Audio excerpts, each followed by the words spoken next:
Ricardo Amorim, sempre tive vontade de conversar com ele. Adoro.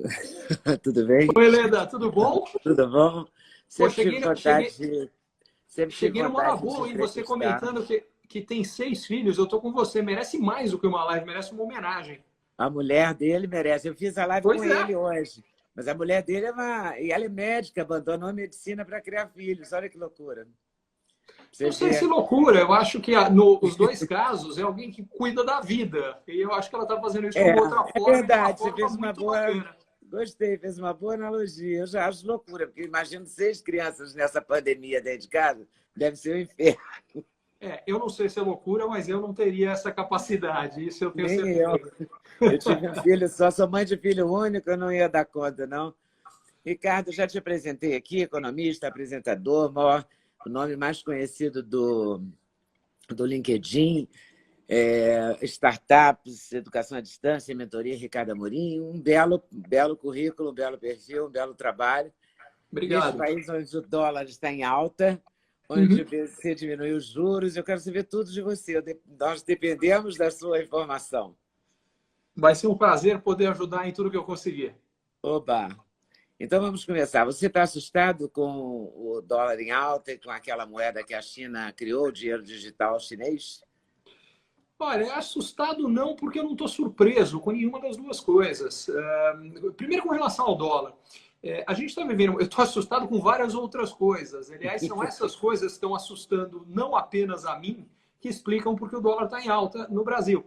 É, Primeiro, o dólar está em alta no mundo inteiro, né? Então, o dólar está se fortalecendo em relação à imensa maioria das moedas. Mas no Brasil, bem mais do que no resto do mundo. E isso é consequência. Primeiro, por que o dólar sobe no mundo inteiro? Porque a gente tem um cenário de mais incerteza, de mais medo, de mais insegurança. E quando isso acontece, os investidores preferem investimentos mais líquidos, que eles podem entrar e sair com facilidade. E nada ganha do título do Tesouro Americano nesse sentido. Então, toda vez que o circo pega fogo, o dólar sobe no mundo. Então, isso está acontecendo. Agora, no Brasil ele sobe mais. Porque no Brasil a gente está. também o fogo aqui é O sem fundo parar, aqui é de mais fundo, tédio. né?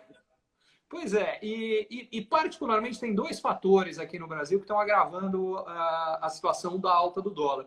O primeiro é a queda de juros, que os juros caíram no mundo inteiro. A diferença é que o mundo inteiro estava acostumado com juros baixos. O Brasil nunca tinha visto isso, quer dizer, taxa Selic caindo para níveis, indo em direção a zero, era um negócio inimaginável nesse país e é o que está acontecendo. Então, investidores hoje não vêm mais para o Brasil para investir em renda fixa, não vale a pena, a taxa de juros aqui não compensa isso.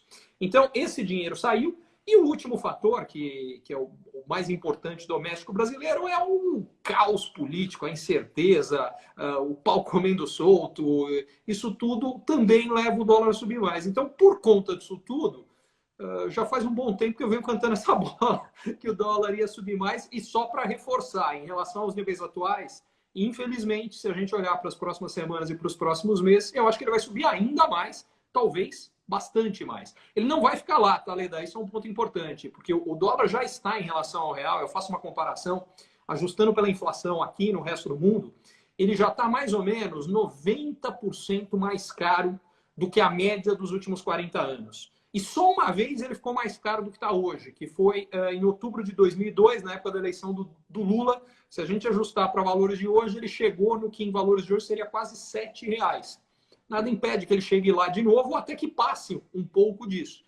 Mas chegando ou não lá, assim que o circo parar de pegar fogo, assim que a incerteza com a pandemia for menor, assim que a economia mundial e brasileira começarem a ficar mais tranquilas, em algum momento o caos político passa também. É verdade que isso é difícil, mas vai acabar acontecendo, o dólar vai despencar no Brasil. Se a gente olhar para os próximos anos, o dólar vai despencar. Mas se a gente olhar para as próximas semanas, para os próximos meses, antes de despencar, ele vai subir mais. Vai subir mais.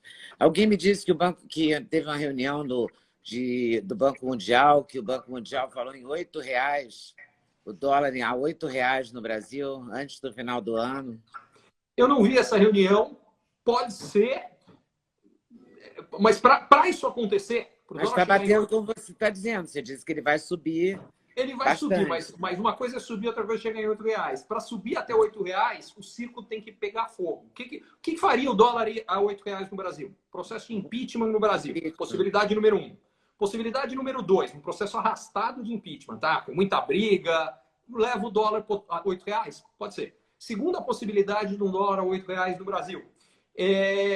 A gente ter uma segunda rodada de contaminação muito mais grave que a primeira do coronavírus. Em outras palavras, a gente está chegando perto do pico talvez até já esteja nele, não sei, mas enfim, está próximo do pico desta epidemia, mas do que foi uma primeira rodada de contaminação. Só que mesmo estimando que há um monte de gente que não faz teste, então o número verdadeiro de contaminados no Brasil é muito maior do que o número medido. Só que o número estimado, e eu levo em consideração para estimar isso aqui, outros lugares que mediram muita gente, por consequência tem uma ideia melhor da taxa de letalidade do vírus, que é mais ou menos 0,3, 0,4. Se a gente assumir que no Brasil é igual, e não essa letalidade medida, que está quase em 7%, você chega em algo como 1,5 milhão de brasileiros infectados hoje. Ainda assim, 1,5 milhão de brasileiros que já foram infectados é 0,75% da população brasileira. O que significa que a gente retomando a atividade, o risco que venha uma outra rodada não é pequeno. Se vier uma outra rodada que saia de controle e que, de repente, aí em vez da gente ficar fechado 2 meses e um fechado mais ou menos, com metade das pessoas na rua, imagina o que acontece se vier 3, 4 meses de lockdown para valer no Brasil. E pode acontecer. Se acontecer, dólar a 8 não é impossível. Entendeu? Mas tem que ser um cenário desses, caóticos. Tragédia, né? Não vejo dólar a 8, entendeu? Tragédia. Esse é cenário de tragédia mesmo. É. Porque o caos político vai demorar, né? Porque hoje que vazou o primeiro vazamento da tal do vídeo, né? Vai render a beça. Mas o real já está... Eu vi ontem isso, alguém dizendo que o real estava no pior momento dele, o mais desvalorizado da vida dele. É real isso? É verdade? Não, ele teve mais desvalorizado que isso uma única vez nos últimos 40 anos, foi no final de 2002. Se a gente ajustar pela inflação, ele já teve mais desvalorizado do que ele está hoje. Bom, o dinheiro digital chinês. Dinheiro digital chinês. Por que ele não me surpreende? Primeiro que ele já foi anunciado faz tempo. É engraçado, porque agora, nessas 2 últimas semanas, esse assunto ganhou uma atenção. E, fundamentalmente, o engraçado é que ele ganhou uma atenção em função, como quase tudo hoje em dia, de uma dessas mensagens de WhatsApp.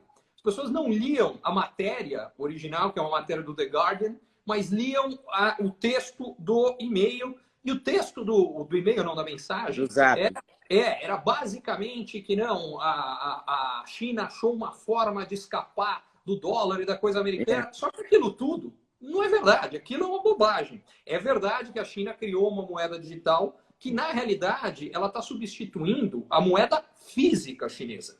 Então, o que ela está fazendo é a possibilidade do chinês não só fazer o pagamento que ele faz hoje em nota de papel, mas fazer única e exclusivamente como moeda digital. Agora, isso aqui já era um projeto que foi anunciado há 8 meses, sei lá. Por que o boato teve credibilidade? Porque aí ele vem de algo que realmente está começando a acontecer, mas vai piorar, que é o pau comendo entre Estados Unidos e China. Ele vai comer por várias razões. As 2 mais óbvias são as seguintes. A gente teve esse vírus, tem 1000 teorias da conspiração, eu não vou nem entrar nelas. Agora, o que tem de concreto ele começou na China. Isso é caso pacífico. É real. É caso pacífico que as autoridades locais de Wuhan, no começo, não levaram o negócio a sério, ignoraram, e que isso permitiu que o vírus fosse para o resto da China e para o resto do mundo. Até aí também não tem discussão. A partir daí, nasce uma xenofobia anti-chinesa, que você pode concordar ou pode discordar, mas o fato é que ela nasceu no mundo inteiro. Particularmente nos Estados Unidos, ela vai ser usada eleitoralmente, porque vamos lembrar, tem eleição presidencial nos Estados Unidos no final desse ano. Antes do coronavírus, o Trump tinha tudo para ganhar. Ele tinha 3% de desemprego, o menor desemprego dos Estados Unidos em 60 anos. Hoje está em 15%, que é o maior em 80 anos, e vai subir mais daqui até a eleição. O que significa o seguinte, o Trump tem tudo para perder. Qual é a estratégia óbvia que o Trump vai usar? Falar, pera, a culpa não é minha. Mas aí a pergunta é, se não é sua, é de quem? E tá claro, ele vai jogar isso no colo da China. O que isso significa na prática? que a guerra comercial entre Estados Unidos e China vai piorar. Isso está dado, vai acontecer. E diga-se de passagem, esse é um dos fatores para o dólar estar subindo de preço no mundo, porque isso aumenta o risco no mundo inteiro. E aí, de novo, as pessoas querem se proteger. Grandes investidores vão atrás de título do Tesouro Americano. Para comprar título do Tesouro Americano tem que comprar dólar. Então, o que isso gera é um cenário de alta de dólar. Isso vai continuar.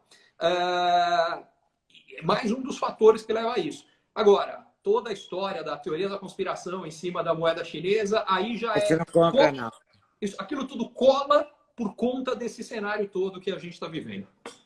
Conta também porque tudo que está na internet vem por zap e cola, né? Um pouco. Né? Gruda Uma das coisas que eu acho que são engraçadas, a gente vive tempos engraçados porque as pessoas acreditam mais na mensagem de WhatsApp, que vem de uma fonte que ninguém sabe qual é, que você conta o que você quiser, muitas vezes, do que nos meios tradicionais de mídia, que você pode gostar, pode desgostar, mas você sabe exatamente qual é a fonte, a pessoa é responsável pelo que ela falou, tá ali. Então é um negócio meio doido isso de comprar qualquer coisa que chegou no WhatsApp como verdade. Para ser sincero, eu acho que esse é um tema legal. Eu já achava antes do que a gente está vivendo hoje, mas cada vez eu acho mais. Em algum momento, vai. Porque assim, o que acontecia? Todo movimento, seja qual for o assunto, ele é pendular. Então, num determinado momento, as pessoas viviam uma situação. Qual era a situação? Só a mídia conta o que está acontecendo. Legal. Aí surge algo novo. Não. Todo mundo pode falar, porque tem internet. Legal. O pêndulo faz assim. Então, eu escuto esse aqui eu não sei não, eu desconfio. Em algum momento ele fala, cara, mas esse cara tá me contando um monte de bobagem, quando não me contando mentiras de propósito. O que eu acho que vai acabar acontecendo, independente de mídia ou internet, o que vai acontecer é que a gente vive a era da informação. Na minha opinião, excesso de informação. Isso aí tem muita bobagem, muita mentira e muita informação irrelevante. Em algum momento, isso vai migrar, na minha opinião, para o que eu chamo de era de credibilidade. O que isso significa? Como você não tem como verificar cada coisa que você recebe, se é verdade ou mentira. Claro. Senão você não faz outra coisa na vida.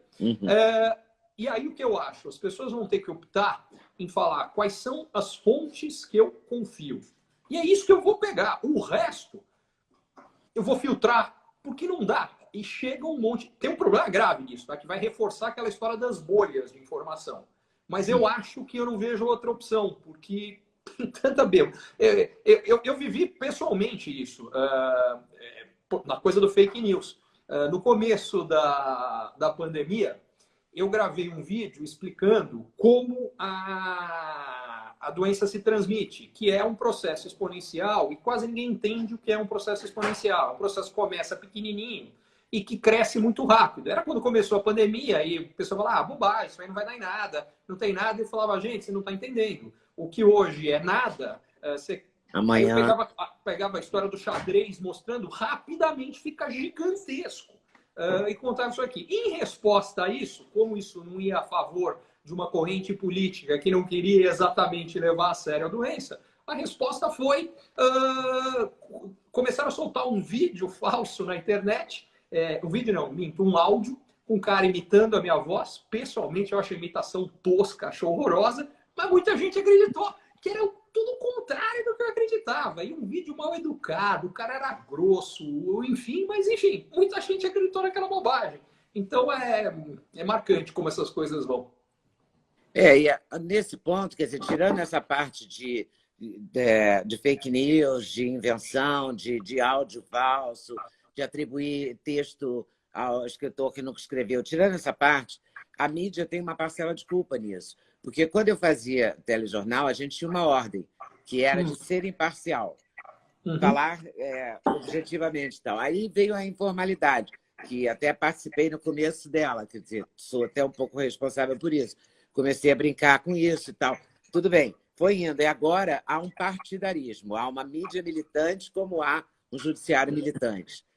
E isso também corrói um pouco a credibilidade. E aí vem com a força da internet, os apps, essa coisa, porque é massacrante, né? Tem dia que eu acordo de manhã, não acredito quando eu olho para o meu zap. Pelo número de mensagens que você fala, nosso mundo caiu, alguma tragédia aconteceu, não é possível. Chega lá, não é nada disso, entendeu? São coisas políticas que um fala mal do outro sem parar e tal. Ou então uma campanha. Isso é muito forte. A internet não tem volta. Ela é isso, ela é... Por mais que botem leis, ela vai sempre ser isso, né? Não, e o fato é que a gente está falando de um dos problemas da internet, ela tem vários, mas a contrapartida é que ela gera um monte de coisa boa. Essa conversa que a gente está tendo aqui não aconteceria se não fosse a internet. Imagina Imagina a gente nesse isolamento sem internet. Imagina a quarentena sem internet. Uau, pois é. nossa. Então chegou exatamente no meu ponto. Eu não estou querendo vilanizar a internet aqui, não. Muito pelo contrário. Eu acho que, apesar de vários problemas, e aquele ali é só um deles, tem vários outros, eu acho que a internet, como tudo, a questão é o uso que a gente faz dele. A tecnologia em si, ela não é boa nem ruim. A importância é como a gente usa. E eu acho que, em geral, a gente ainda usa mais para o bem do que para o mal. Mas tem muita coisa que a gente poderia fazer melhor. Bom, é como a vida, né? Na vida também tem os crimes, tem igualzinho, né? E às vezes as pessoas usam as vidas para o mal. Mas, Leda, não é por acaso que é como a vida, porque a vida, como a internet, é a gente que as faz. O componente comum nos dois somos nós. São os nossos defeitos que também aparecem na internet. Também aparecem lá, é verdade. É verdade. Você acha que depois dessa pandemia, o dólar mais alto, as pessoas sem emprego, toda essa confusão, porque não estou nem fazendo crítica ao governo, não. O governo tentou fazer essa ajuda emergencial, mas também ela é complicada, né, de ser executada. Espera aí que travou, eu acho. É o que eu ia te falar, eu te perdi, eu não consegui ouvir a tua pergunta. Travou. Eu quero saber o que você acha que vai ser o depois, porque o normal não vai mais ser normal. Todo mundo já falou isso e é real. A economia não vai ser a mesma economia. O que vai acontecer? O que você vê como... pegando um pouco da sua mentoria aí, o que você vê de futuro? Vamos lá. Tá legal. Olha, claro que eu quero ficar mais no Brasil, mas eu quero saber do mundo também. Tá legal. Uma parte disso ninguém sabe. Então, acho que haverá mais mudanças do que eu ou qualquer um consegue antever hoje. Mas há mudanças que já são óbvias e que são fáceis de antever. Então, deixa eu pegar algumas, vai. A primeira delas, uma mudança geopolítica. Aquele movimento que eu falei de xenofobia anti-China, falei como ele vai ser usado na eleição americana. Na campanha eleitoral americana, mas ele vai ter implicações que vão muito além disso. E não é só xenofobia. O fato concreto, aí não precisa de xenofobia para chegar a essa conclusão. Olhando hoje, para ser franco, uma das coisas que mais me surpreende é como a gente pode ter sido tão surpreendido com essa pandemia. Porque depois que a gente sabe, fica óbvio. Mas hoje me parece algo assim tão... E eu estou fazendo meia-culpa aqui, tá? Porque, por exemplo, aquele vídeo do Bill Gates alertando a respeito da pandemia, eu assisti aquele vídeo em 2015 e achei que fazia muito sentido. Pergunta se eu fiz alguma coisa a respeito por ter achado que fazia muito sentido. Não fiz nada. Então, o fato é que a gente tem uma tendência de ignorar alertas de gente que faz a lição de casa, que entende do assunto, mas a gente não entende o suficiente para levar o alerta suficientemente a sério. Isso é uma das coisas que eu espero que mude. Mas, voltando aonde eu queria chegar. Hoje, qualquer um que tiver um mínimo de cuidado científico de estudar vai chegar à conclusão que é muito provável que a gente tenha outras pandemias. Até porque essa não foi a primeira. Quer dizer, a gente teve várias outras. Teve SARS, teve MERS. Só que essas teve aquela ficaram área só oriental.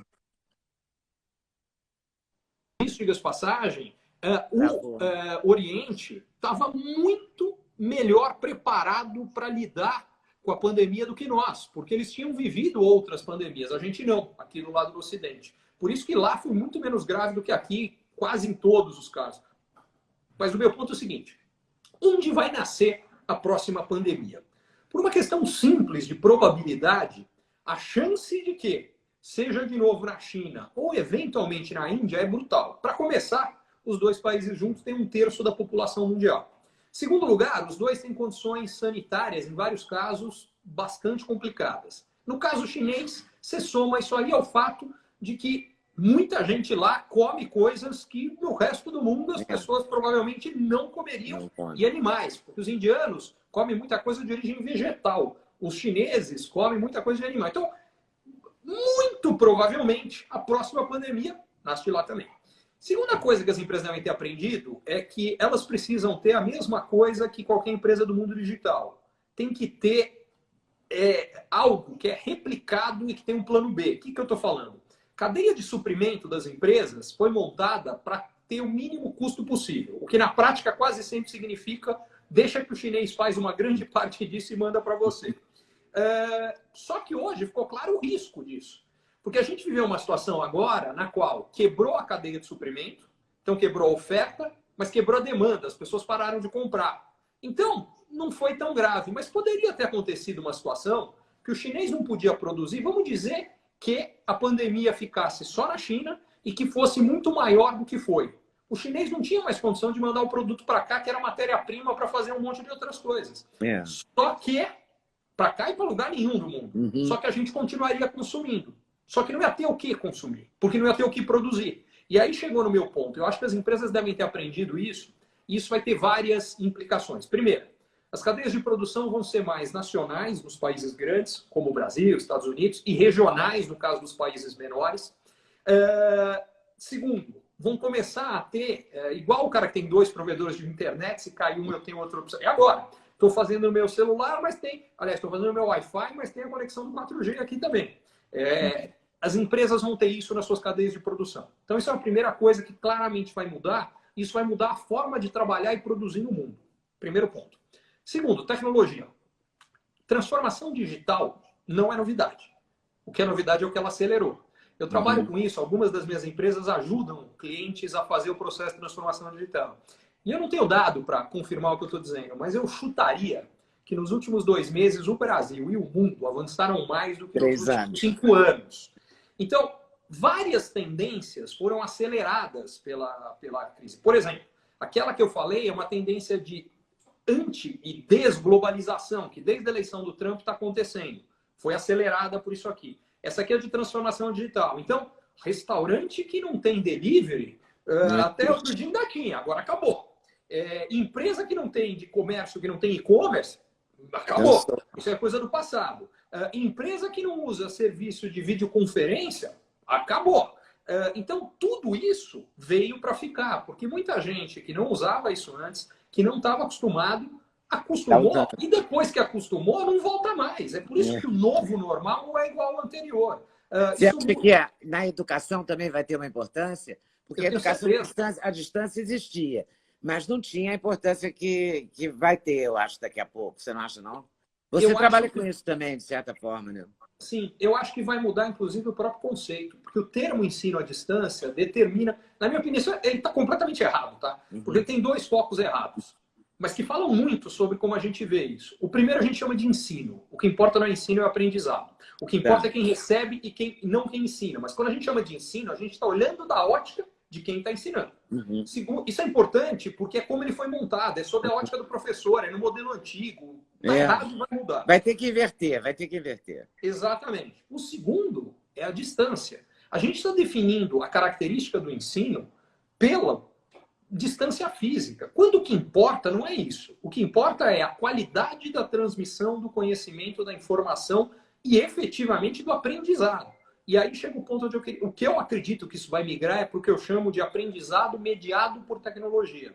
E o que eu acredito que vai acontecer é que, da mesma forma que, na minha opinião, qualquer empresa de comércio, ela não tem que optar entre o online e o físico. Ela tem que ter ambos, o online e o físico. Por quê? Porque isso é conveniência para o cliente dela. Nesse momento isso ficou claro, porque o cara que deveria ter a opção de comprar nos 2, quando ele só tinha um, acabou, o cara não tem mais como vender. Mas isso é verdade sempre, é uma questão de conveniência. E eu acho que o uso da tecnologia como ferramenta de ensino e para acelerar o aprendizado tem que ser visto exatamente da mesma forma. Então, o que a gente vai ter que fazer e diga-se de passagem, tá? Tem diferenças brutais. Então, para um estudante de PhD, a coisa da videoconferência, a qualidade é exatamente igual se ele estivesse no mesmo local físico. Para uma criança de 5 anos... Bicho, você pode ser o oásis da tecnologia, mas fazer a criança de 5 anos prestar atenção, entender e aprender nisso aqui é outro papo. Então tem que entender esse espectro de onde dá para usar, como dá para usar. A contrapartida que eu acho disso é o seguinte, o que isso nos possibilita é mudar a função do professor. passar a ter o professor como um tutor e não um professor. Quem vai dar aula é o melhor professor do mundo. Porque esse cara ele é o melhor professor do mundo, vai gravar a melhor aula, porque com todos os recursos possíveis, gravar a melhor aula do mundo. O que vai ter lá é alguém que vai ajudar efetivamente no aprendizado do aluno, porque cada aluno reage de uma forma. Enfim, então, na minha opinião, vai mudar completamente o uso disso tudo. Você acha que o empreendedorismo vai permanecer, vai continuar, vai expandir? Ele vai crescer por duas razões. Uma estrutural e outra temporária. A estrutural é que o nosso modelo de relação de trabalho, nosso eu digo do mundo, mas no Brasil em particular, está completamente ultrapassado. A ideia de alguém que trabalha para uma empresa... eu lembro que a geração do meu pai foi a primeira que viveu o fim do emprego para toda a vida. Porque até lá o que achava? O cara entra numa empresa e vai se aposentar naquela empresa. No meio do caminho, não é assim. Muita gente foi mandada embora, muita gente perdeu emprego e teve que ser reinventada as formas que tenham sido. Para mim, a minha geração está vivendo o fim da ideia do emprego como trabalho. O que eu quero dizer com isso aqui é que a gente ainda tem, muita gente, a ideia de que trabalho é emprego. E eu acho que isso vai desabar. E vai desabar por várias razões. Por razões tecnológicas, porque o que a tecnologia permite? Então, vamos dar um exemplo que você estava dando, do que você falou da mídia tradicional. Então, vamos dar um exemplo da televisão. Para alguém que trabalhasse com jornalismo ou ator de novela, o que for, qual era a opção que esse cara tinha de onde trabalhar há 20 ou 30 anos? Fundamentalmente era alguns canais, alguns jornais, algumas revistas e acabou. Não tinha opção. O que a internet permitiu? Começa a surgir um monte de gente no YouTube. O que o cara tinha? Nada, um celular. E explodiu. E talento. É o segundo fator. Talento, dedicação, porque essa é outra coisa as pessoas têm. E reinvenção. E tem que se reinventar, porque foi o meu caso. Eu fiquei 40 anos em televisão, fui demitida. Qual a opção que eu tinha? Inventei, então, Leda, mas no seu a caso... internet, o canal, e agora inventei o Clube da Notícia e estou indo, entendeu? Estou inventando.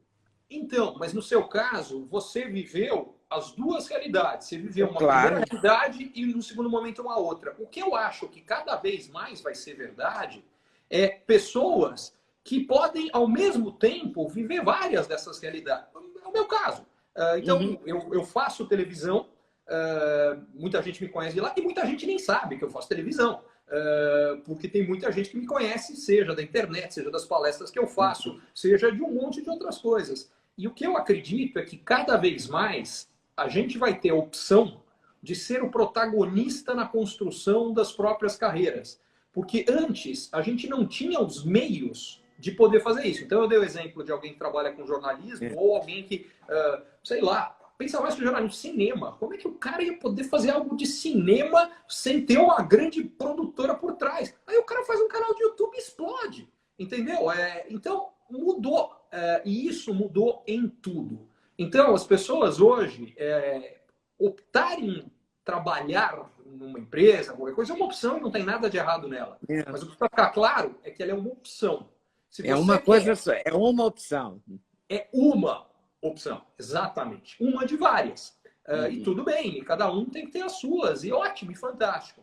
Mas isso que eu acredito é que como ficou mais fácil empreender nas mais diferentes formas, vai ter cada vez mais gente empreendendo. Um outro exemplo que eu posso dar é isso tem a ver com tecnologia.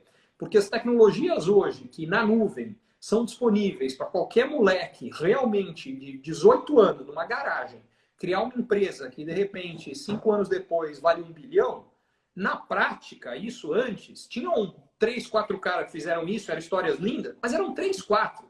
Agora tem 3, 4 por semana em cada canto do mundo.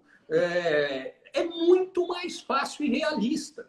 Por quê? Porque antes tinham vários fatores que hoje não estão disponíveis. O primeiro fator que não era disponível era dinheiro de financiamento. Hoje tem. Então, se você tiver uma ideia, mas, pô, eu preciso de dinheiro para fazer, você consegue buscar o dinheiro. Segundo, não tinha disponibilidade dessas tecnologias que permitem. Hoje, seja através da nuvem, seja realidade virtual, realidade aumentada, internet das coisas, indústria 4.0, blockchain, e por aí vai. Não acaba, sem falar de 5G e computação quântica, que dá, Claro que vem, né? vão acelerar tudo isso. Então está muito fácil criar o que você quiser. E o último ponto, então você tem tecnologia, você tem dinheiro e acesso à ideia. Porque a última coisa que faltava é inspiração. E inspiração, eu acho linda aquela história de que o cara vai tomar um banho bonito na banheira, sozinho, e sai pelado correndo por aí. Só a parte mais importante da história, eu acho que quase ninguém conta. É tudo que ele já tinha de repertório na cabeça dele antes, para naquela hora dar o clique. Deu clique. Inspiração não nasce no vácuo. E esse ponto que eu acho que é fundamental, hoje a gente tem acesso via internet, de novo, tem 5 bilhões de pessoas conectadas. Então, o que eu faço? Eu entro na internet e eu descubro que tem um cara em Mumbai que fez um negócio. Tem um outro cara em Reykjavik que fez um outro negócio. Tem um terceiro em Quixeramobim que fez uma terceira coisa. Eu, aqui em São Paulo, com essas 3 ideias, crio uma nova, de algo novo, mas que eu não teria se eu não tivesse essas informações dessas ideias aqui. Então, nunca foi tão fácil ser criativo, nunca foi tão fácil transformar a criatividade através da tecnologia e se precisar de dinheiro também. Juntou tudo. E o dinheiro. Empreendedorismo e história. E aí Então, surge a necessidade, porque agora isso aí é o porquê dá para fazer. Só que muita gente ainda tinha medo. Só que muitas dessas pessoas tinham medo, agora não tem opção, porque o emprego sumiu e em alguns casos vai demorar para voltar. Você acha que a gente sai dessa crise o quê, em 2 anos? Depende do que a gente chamar de sair dessa crise, né? O primeiro aspecto é que ninguém sabe exatamente até quando e quão profundo é o fundo do buraco. Porque ele depende... É quase uma vidente. Eu estou te perguntando quase uma coisa para você ser vidente, né? Me diz aí, olha na sua bola de cristal e me diz como é que a gente vai sair dessa. Mas então, Leda, para fazer isso, para te responder, eu tinha que usar a técnica da vidente, que a técnica é eu começar a fazer perguntas sobre você. E aí eu vou responder o que você, no fundo, já acha. Mas, enfim, brincadeiras à parte, o que eu vejo, o que dá para saber disso é o futuro da economia está intimamente ligado à nossa capacidade de controlar a doença. Se a gente não controla a doença, a gente tem que tomar uma série de medidas que paralisam a economia. O que dá para... Mas se a gente continuar nessa quarentena ou no lockdown, sei lá, o quê, a gente vai gerar também um caos econômico, saques, aumentar a violência. Eu não sei como é que vai ser, eu também não sei sair disso, mas... Você está absolutamente correta. E aí é que eu vejo, é por isso que eu estou preocupado. Quando você falou que o dólar não me preocupa, mas outras coisas me preocupam muito. E elas têm a ver com isso, porque na prática, o que realmente me preocupa é que eu acho, exatamente porque não dá para ficar, porque o cenário econômico é muito ruim, a pressão para sair vai ser muito grande. E acho que a gente vai sair sem ter todo o controle, porque para ter todo o controle, a gente teria que ter avançado muito mais em 2 coisas que nós não avançamos o suficiente no Brasil. A primeira é testar e a segunda é monitorar as pessoas. Que é o que os países asiáticos que tiveram sucesso fizeram muito bem. Então, sem isto muito bem armado, a chance que saindo a gente perca o controle, infelizmente, ela não é tão pequena. E é isso que me preocupa, e é isso que me faz achar que talvez o fundo do buraco esteja mais longo e seja mais fundo do que a maioria hoje está imaginando, porque hoje o que está todo mundo olhando é para esse buraco desta parada que daqui a, sei lá, pode ser um mês, pode ser um pouquinho menos, um pouquinho mais, mas em algum momento aqui a gente está saindo disso. O meu medo é que a gente sai daqui a 1 mês e daqui a 3 a gente volta, nem 3, mas volta numa situação muito pior do que a atual. Tanto do ponto de vista econômico quanto do ponto de vista de saúde pública. O complicado disso tudo, que eu acho, do Brasil, eu queria a sua opinião sobre isso, é que os outros países não tiveram uma crise política. Tá bom que o Trump está lutando pela reeleição, ok, mas também ele tem um concorrente bastante fraco. Concordo. Então, ele já estava bem, ele vai botar a culpa na China, o concorrente é fraco, ele vai lá fazer a dele. Mas aqui no Brasil a gente tem uma guerra paralela. Não é? A gente tem o STF dizendo que quem manda na federação são os governadores, que é um Estado federativo, teoricamente, né? Federação dos Estados Brasileiros. Não está rolando. Aí o STF manda, o Bolsonaro quer que volte ao trabalho. Ontem ele liberou os salões de cabeleireiro e as barbearias. Hoje eu vi 2 governadores falando que vamos devagar. E não eram nordestinos, oposição, nem petistas. Era o Zema, que Minas Gerais está bastante controlado, e Rio Grande do Sul, Eduardo Leite, que também estava controlado. Os dois falando, não, vamos abrir, mas com calma. O Sul fez uma coisa amarela, laranja, preta, umas faixas de... O Sul sempre é mais organizado. Enfim, está todo mundo pensando na retomada. O Bolsonaro é mais estabanado, né, no jeito de querer conduzir. Mas tem o Dória, tem o Witzel, tem Camilo Santana, tem Rui Costa. É uma guerra. Tem o outro que foi pedir, o Arthur Virgílio, que foi pedir auxílio para a Greta. Entendeu? Esse é o Brasil, né? A gente tem uma guerra política e vai durar até 22 no mínimo, né? Então, Porque não acaba na eleição, se tiver eleição em outubro. Não acaba em outubro, né? Só o começo. O problema é que, bom, primeiro, guerras políticas estão acontecendo no mundo inteiro. Você deu o exemplo dos Estados Unidos, que está acontecendo lá, mas está acontecendo no mundo inteiro. Quer dizer, te dar um exemplo da Espanha agora. Então, o que aconteceu? Eles viveram um lockdown para valer, um lockdown muito longo, e aí teve a sinalização de saída. Só que lá, ao contrário daqui, o que acontece é o inverso. Pegar o exemplo de Madrid. O prefeito queria sair, quebrou o pau pelo responsável de saúde, demitiu o cara, e o que acontece na sequência é que o governo, que o responsável pelo setor de saúde lá falou, não estamos prontos, não dá ainda. O governo federal bloqueou, e lá quem manda no caso é o governo federal, ao contrário daqui, e o que aconteceu é que eles não saíram. Então, essas brigas estão acontecendo no mundo inteiro. O que eu acho que agrava o caso brasileiro é que o processo de... Então, quais são as crises que a gente tem aqui no Brasil? A gente tem a crise da pandemia, a gente tem a crise econômica, isso tudo todo mundo tem. Uhum. A gente já tinha uma crise de saúde, independentemente de tudo. Então, não As pessoas já eram atendidas em macas no corredor desde sempre. Né? Mal atendidas, tudo. A gente já tinha uma crise econômica que a gente não tinha saído ainda. A gente tinha saído no seguinte sentido, tá? O fundo do poço foi final de 2016. A economia vinha crescendo já fazia 4 anos. Só que, ou 3 anos e meio. Só que com tudo que ela cresceu, ela nem chegou no ponto anterior a isso ainda ter afundado. Então, a gente tinha uma economia, ao contrário do resto do mundo, que há 10 anos crescia, o Brasil, nesses 10 anos, teve o que foi a mais grave crise econômica da história.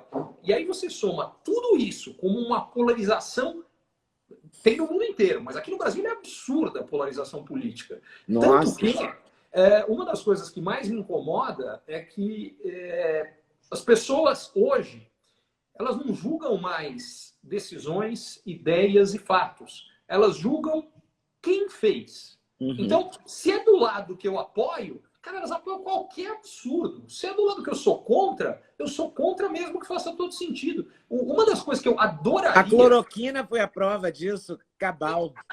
A cloroquina, né? E tantos outros. O grupo que é... Então tem o grupo do fica em casa e dane-se a economia, e tem o grupo do... Ao contrário, não pode fechar nada e as pessoas que morram. Gente, não é nem outro, é um e outro. Tem que ter um equilíbrio disso aqui. O bom senso parece que foi abolido no Brasil. E isso é uma coisa chocante, isso é grave, isso é assustador.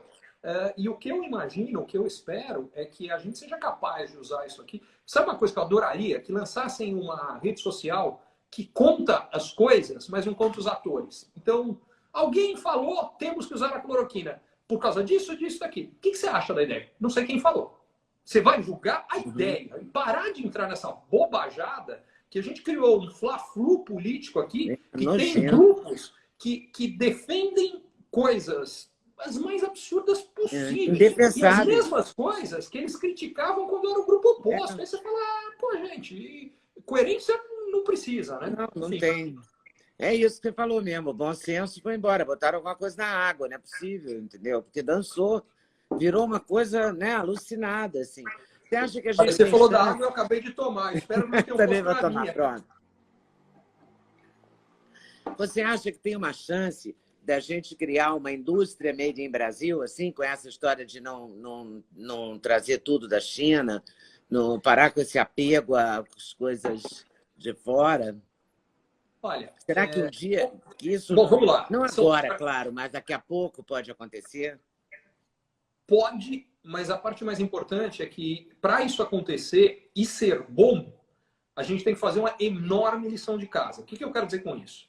É porque tem uma forma muito simples, que é, tá bom, a gente não compra mais de lá e vamos fazer o daqui. O resultado prático, sem as outras medidas, a gente vai ter produtos piores e mais caros. Lembra da reserva de informática? Lembra dos carros, as nossas carroças? A história da carroça? Muito bem. Meu ponto é o seguinte, achar que a solução é não vamos comprar de fora, vamos fazer aqui, sem criar as condições de fazer bem aqui, isso não é solução, isso é problema. Isso é um tremendo problema, tá? Então, o que eu acho? Fazer de qualquer jeito. Primeiro, a gente precisa reduzir burocracia no Brasil, precisa criar impostos menores. No do Brasil, a gente tem que precisa melhorar a infraestrutura, precisa investir pesado em educação de qualidade. Sabe uma coisa que me assusta muito agora? O momento que a gente está vivendo vai piorar o mais grave desequilíbrio que nós temos. Todo mundo fala muito do problema que é a má distribuição de renda. Eu acho que a má distribuição de renda, ela não é o problema original. Ela é a consequência, ela não é a causa. Por que a gente tem renda tão má distribuída no Brasil? Porque a gente tem oportunidade educacional muito má distribuída. Então, o que isso faz? Você já é um grupo muito pequeno de gente muito qualificada, como são poucos. A economia tudo é oferta e demanda. Tem pouca gente qualificada. O salário desses caras vai lá em cima. Você tem um segundo grupo. Esse grupo é grande, é um monte de gente com qualificação muito baixa. Oferta de mão de obra que exige pouca qualificação é grande, o salário desses caras vai lá embaixo. A má distribuição de renda é consequência da má distribuição de oportunidades educacionais, que está sendo agravada agora. Porque o que está acontecendo? As boas escolas estavam muito melhor preparadas para fazer o ensino à distância, que a gente estava falando antes, do que as escolas públicas, no qual o professor não estava preparado, não tinha infraestrutura para fazer. O aluno em casa, muitas vezes, não tem internet ou não tem computador. Então, o resultado prático disso aqui é que a diferença da qualidade do aluno que está saindo das melhores escolas para as piores, se já era grande, vai ficar maior ainda. Sabe o que isso vai gerar? Distribuição de renda pior ainda lá na frente. A gente vai piorar muito a distribuição de renda. E aí chega no meu ponto. Se a gente quer criar condições de ter essa indústria forte, a gente precisa investir pesado em educação básica de qualidade para todos. Porque o Brasil faz esse absurdo. O Brasil não investe pouco em educação pública, tá? Só que ele investe errado. Ele investe muito em educação, basicamente, que a gente está falando de universidade, e o cara que entra nessa universidade é o cara que foi para a boa escola pública. Perdão, privada. Tá tudo errado. A escola básica tem que ser boa para todo mundo. Se a gente fizer isso, você muda o país. Claro, mas só vai mudar o país se inverter isso. Se a escola básica for o alvo da melhoria. E aí a gente pode ter indústria nacional que funcione. Deixa eu dar um exemplo concreto de quem fez isso. Tá? 1960, a renda per capita no Brasil era o dobro da renda per capita na Coreia.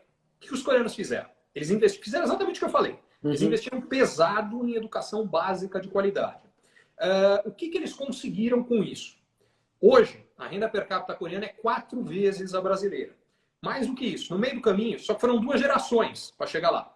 O que eles fizeram? Na primeira geração, uma geração depois, eles começaram a ter as melhores universidades dos países emergentes. Mas levou uma geração, porque primeiro o aluno teve que chegar bem preparado da escola. Não adianta você investir em faculdade boa se o aluno chega semi-analfabeto. Ou não vai fazer milagre. O que a gente tem de analfabeto funcional é brincadeira. Pois é. Então, aí não resolve. Eles conseguiram. Como eles resolveram isso? Eles começaram a ficar líder em pesquisa. E aí eles começaram a ter marcas líderes nos setores dominantes da economia. Então, vamos pegar o automóvel, que foi um setor muito importante nas últimas décadas. O que a gente tinha? Você tem Hyundai e Kia. Agora vamos pegar celular e eletroeletrônicos. Tem LG e Samsung. Cadê as marcas brasileiras nesses setores que foram dominantes? Simplesmente não existem. Por quê? Porque a gente nunca fez isso. E o que é mais interessante é entender por que a gente nunca fez. Porque, no fundo, são escolhas. E a escolha é muito simples. Eu fiz um estudo faz muitos anos, tá? Pode até ser que isso tenha mudado um pouco. Mas, na época, isso deve fazer uns 6, 7 anos, eu fui ver o seguinte, como o governo coreano e o governo brasileiro gastavam dinheiro. Para quem ia o dinheiro que era gasto nos programas do governo. Só fazer uma parte aqui, tá? O governo brasileiro tem 17 programas que ele chama de programas sociais. Dos 17, em 15, tem mais gente no 20% mais rico da população que usa o programa do que nos 20% mais pobres. O exemplo mais óbvio é a universidade pública. É considerado um programa social. Mas tem mais 14 que fazem a mesma coisa. Só tem 2 programas chamados de sociais no Brasil que efetivamente são. Um deles é o Bolsa Família, o outro é o FAT, no qual, de fato, vai para a gente mais pobre e não para a gente mais rica.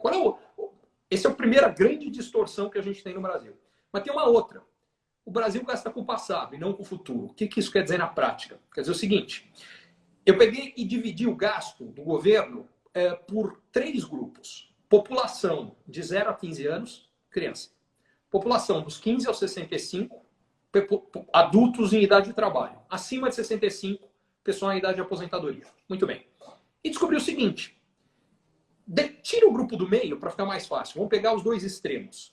Para cada 10 won, que é a moeda da Coreia, que o governo coreano gasta, eles gastam 5,5 para criança de 0 a 15 anos e 4,5 para o idoso acima de 65. No Brasil, para cada 10, vão 9 para o idoso acima de 65 e 1 para criança. Porque a gente tem a previdência mais generosa do mundo, que basicamente tira o dinheiro, aliás, de saúde e educação. Falta dinheiro em saúde e educação porque ele vai para a previdência no Brasil. Muito bem. Resultado disso daqui. O gasto por aluno em idade escolar da Coreia é 5 vezes e meio nosso. O que isso faz? Uma geração, depois de gastar 5 vezes e meia mais que a gente, o que eles chegaram? Os alunos da Coreia, na média do exame do PISA, que mede exatamente a qualidade dos alunos de 15 anos de idade, em matemática, ciência e compreensão de texto, na média dos últimos 10 anos, a Coreia foi o primeiro lugar. O Brasil foi 79º. Aí, os caras chegam bem preparados. E aí vem a parte mais grave. Lembra que a gente gasta 9 de cada 10 com idosos, vamos chamar acima de 65 anos. Que eu acho complicado chamar gente de 65 anos de idoso hoje. Mas vamos lá. E o outro grupo, os coreanos gastam 4,5. Então a gente gasta o dobro do que eles. Mas lembra que eu contei que a renda per capita hoje da Coreia é o dobro, do que é 4 vezes a nossa, aliás. Bom, metade, a gente gasta o dobro de algo que é 1/4. Ou seja, o brasileiro se aposenta com uma aposentadoria que é metade do coreano. Como o coreano investiu em gerar produtividade, produção e bababá, e aumentou a renda de todo mundo, ele se aposenta com mais, gastando proporcionalmente menos com a aposentadoria. Porque a gente não investiu em escola.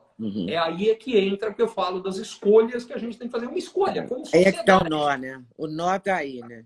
Agora, eu não posso entrevistar você sem te fazer uma pergunta meio óbvia, né? O Paulo Guedes, assunto Paulo Guedes. O dinheiro que ele... Não falo nem da ajuda de R$600, porque toda a confusão dessa ajuda também se deve às diferenças do Brasil, né? Dos 4 milhões de cheques, 500 mil voltaram. Quer dizer, as pessoas erraram muito o número do CPF. Foi muito tumultuada essa distribuição dos R$600.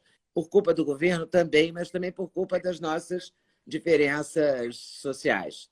Agora, o que você acha desse pacote de ajuda aos governadores, aos estados, que o Paulo Guedes quer que o Bolsonaro vete, o aumento dos servidores e outros? Porque botaram tanto penduricalho que eu já não sei mais quantas categorias estão nesse que vão receber. Né? Colocaram lixeiro, professor, tudo. Olha, Leda, eu acho que a forma mais fácil da gente pensar com relação a isso é o seguinte. Pensa na tua vida, os momentos mais difíceis que você viveu.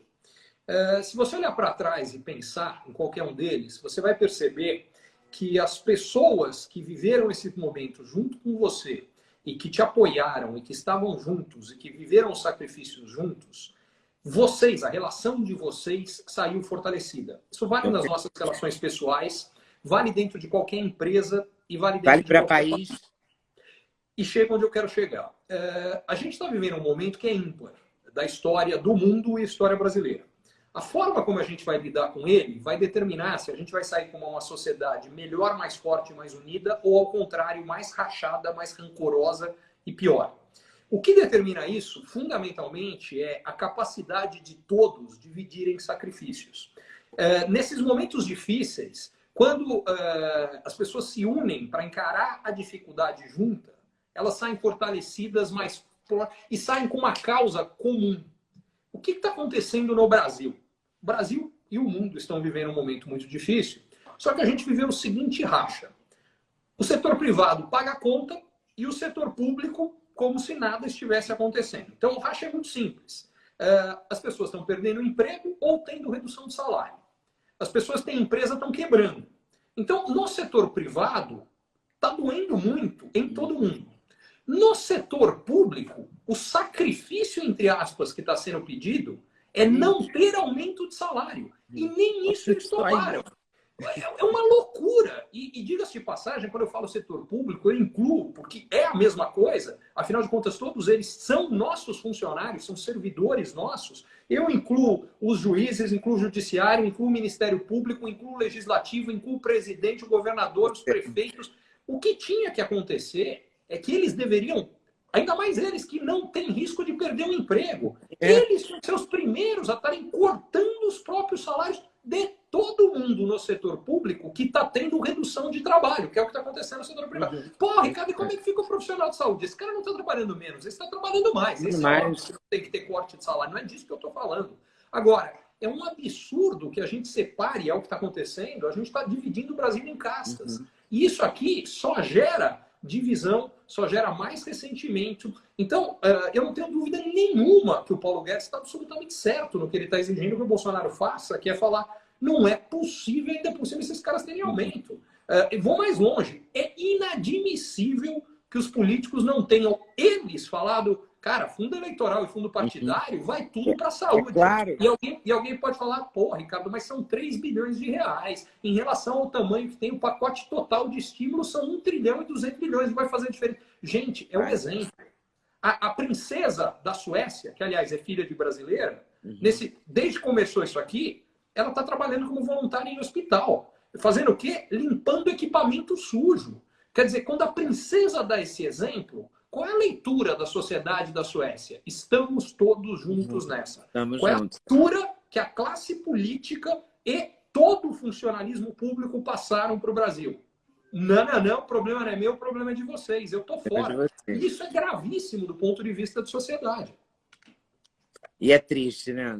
É muito triste. Porque mostra o país que a gente é e não vai melhorar nunca, eu acho. Eu espero que melhore, porque se a gente não melhorar isso nunca, a gente não vai melhorar de forma ampla o país nunca. Porque o que está por trás... diante nesse momento, o momento mais crítico que a gente viveu nos últimos anos, né? A coisa mais chocante foi esse vírus, essa pandemia, essa situação, e eles não se tocaram. Você tem total razão, só que eu temo, como eu falei, que é possível que ainda vai ficar mais crítico nos próximos meses, trimestres, e eu espero que isso não aconteça, mas se acontecer, o que eu espero é que a população exija isso de uma forma tão contundente. Uma das campanhas que eu, inclusive, lancei, e, aliás, vou aproveitar aqui para quem não tiver, é muito simples, gente. Não reeleja absolutamente nenhum político, não importa de que lado do espectro, de nada, que não lutar para que a gente divida essa conta entre todo mundo, porque é inadmissível isso. E não basta o cara falar, não, mas eu não voto no Congresso. Não importa, se o cara não está fazendo campanha por isso, significa que ele está trabalhando por ele e não por você. Ele não merece ser reeleito. E não importa de que lado está, não importa quem é, entendeu? Tem toda a razão, perfeito.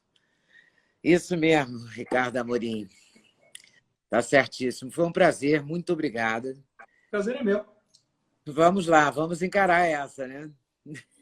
Eu posso só dar um último toque, que eu acho que eu não estou muito para baixo. E eu sou um cara construtivo. Eu não sou nem otimista nem pessimista. Como você vê, tem muito problema que eu estou vendo para frente. Só que eu acho que em qualquer situação, o que a gente tem que ver é o que a gente pode fazer de melhor na situação. E o que eu espero da sociedade brasileira é, primeiro, que a gente saia com um senso maior de solidariedade, que é exatamente o contrário do que eu falei que está acontecendo ali. Mas você tem de novo, no setor privado, você tem um monte de exemplos de empresas que fizeram doações gigantescas, de pessoas físicas, e gente, inclusive, pobre, ajudando, fazendo o possível para ajudar quem precisa mais. Então, a primeira coisa que eu espero. E a segunda, que a gente não perca as lições. Porque crises acontecem. Agora, se a gente aprender a lição, elas serviram para alguma coisa. Se a gente não aprender, a gente vai reviver as mesmas crises. Vamos viver crises diferentes, não as mesmas. É o que eu espero, e espero que cada um de nós faça a nossa parte para que isso aconteça. Tomara. Vamos torcer e vamos fazer. Muito É isso aí. obrigada. Obrigada mesmo. Obrigado. Valeu, tá?